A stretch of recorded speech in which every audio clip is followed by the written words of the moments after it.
This is where we parked last night because it was too dark to continue driving. So we parked right next to a cornfield at Arch Trails National Park. Panama, Panama, oh, oh, oh, oh, oh.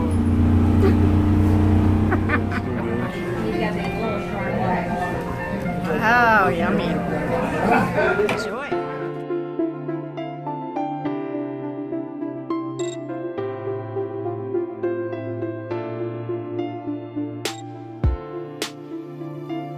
We are currently at the Herbert Hoover Museum in Iowa. And of course, we've never been here before, and I'd like to take you along with us.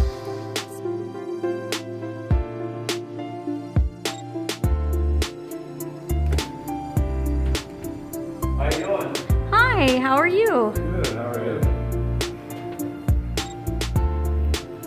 Welcome to Herbert Hoover National Historic Site. Well, thank you so much. It's really good to be here. I'd like to see a 12-minute movie about it. Thank you.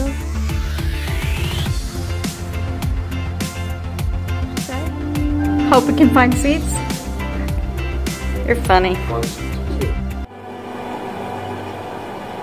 The 31st President of the United States was born. The small cottage was built by his father and grandfather.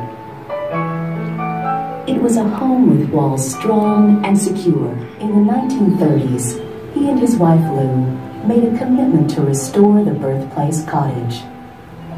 It's now the centerpiece of Herbert Hoover National Historic Site, under the stewardship of the National Park Service. Bert was the middle child of Jesse and Huldah Hoover. His father was a joke-loving, generous man, tall and slender, with kindly eyes. Huldah had a gay spirit, filled with enthusiasm.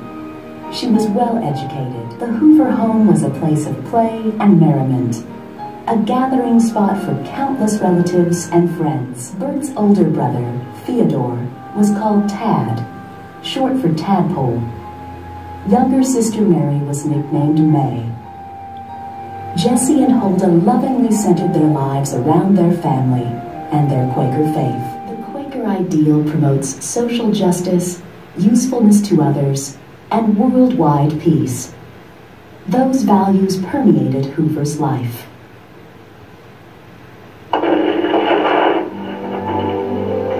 During and after World War I, he organized relief efforts that rescued nearly 20 million people in Europe. He came to be known as the Great Humanitarian. As president, he organized a World Disarmament Conference. When Hoover was blamed for the Great Depression, his Quaker discipline kept him from revealing his private anguish and tireless work. Pitching in to help was part of Hoover's childhood. It assured him, as an adult, that others would do the same if asked. And they did. During World War I, the entire nation Hooverized, planting war gardens, observing meatless Mondays, and sacrificing their own comforts to help win the war. Hoover's Commission on Conservation paved the way for protection of an additional 2 million acres of national forests and 3 million acres of national parks. We were there to befriend him when he became an orphan, that Herbert Hoover became a lifelong friend to children everywhere.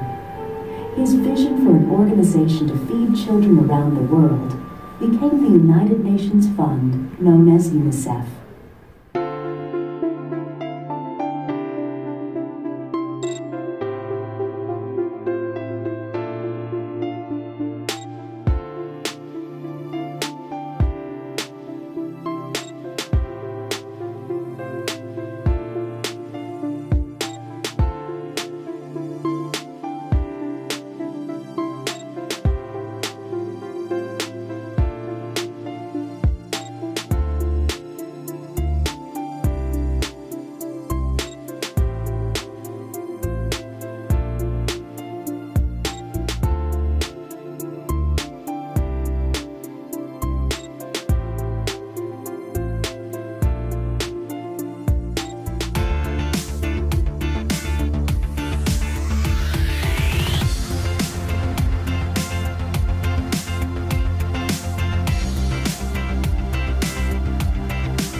All right, congratulations, Ranger.